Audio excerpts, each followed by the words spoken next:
This is one of the weirdest movies I've ever seen. This is one of the most pretending to be gothic horror movies of all time. That's just so freaking bizarre that I'm just like, I don't even know how to describe this. A cult epic's release, Deathbed, the bed that eats. Deathbed is one of the weirdest films ever made, and it's great, says Bruce Fletcher of San Francisco Indie Fest. Deathbed earns its rightful place in the annals of 1970s midnight cult cinephilia along such films as Eraserhead, Pink Flamingos, and El Topo, says Donato Totaro, Offscreen.com. Prepare yourselves for the strangest bedtime story ever told. Released for the first time here after 25 years of obscurity, cult epics bring you Deathbed, George Barry's uniquely weird journey through a world of wind demons, carnivorous furnishings, and the spirit of Aubrey Beardsley. At the edge of a grand estate near a crumbling old mansion lies a strange stone building with just a single room. In the room there lies a bed. Born of demonic power, the bed seeks the flesh, blood, and life essence of unwearied travelers. These three pretty girls arrive on vacation, searching for a place to spend the night. Instead, they tumble into nightmares and the cruel, insatiable hunger of the bed.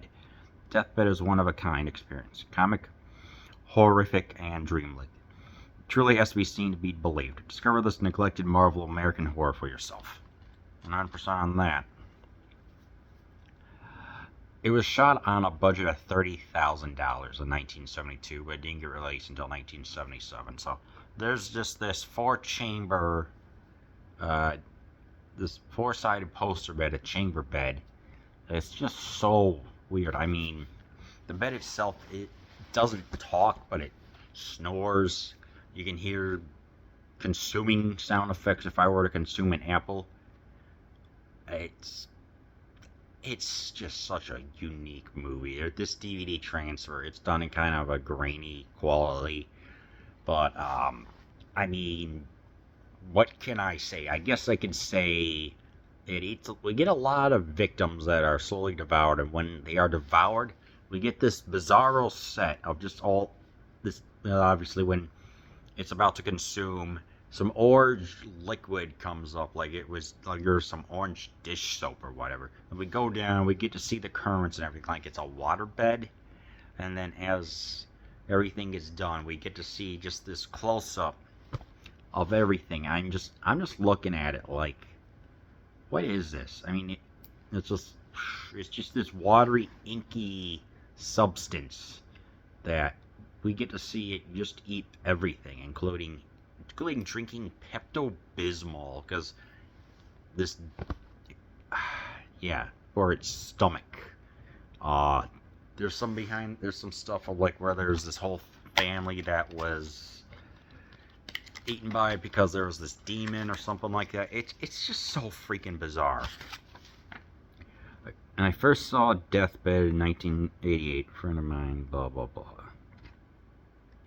But it's just more of the history here, which I'm not going to go over everything. With cameraman Robert Fresco, George Barry headed for the Garwood Mansion outside Detroit, commencing the shoot in late 1972. Hired from a rock band who were encamped there at the time. The location was suggested by Deathbed's face of Beardsley, Dave Marsh, then working for the music magazine Cream. Apparently, the mansion had a number of underground music press parties. The core of the movie was then filmed over 3 weeks in the spring and summer of 72, 3 weeks being the intended duration of the whole shoot.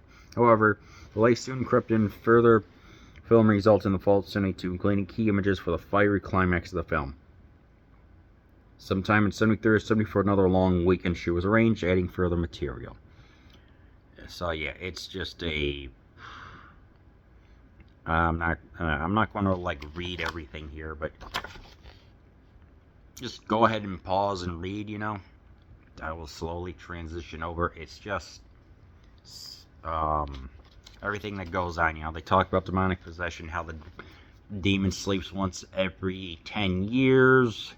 There was the guy who kind of got to know the bed, but because I forgot exactly what he did, but he gets stuck inside some painting, and he kind of is an independent observer of everything going on. It's just, you know, he has the narration and the voiceover and everything, and it's just like leads to a bizarre experience, including a very unique take, slow take, where there's one woman who manages to escape the bed. Good for her. Slowly climbs up because her legs are pretty much like Joe Swanson from Family Guy. You know, just when she thinks that she escapes, a sheet comes, pulls her back in. What the frick? I don't know. This is just such a unique movie. It's slow. It's horror. It's all, yeah, it is kind of gothic horror in a very bizarre way.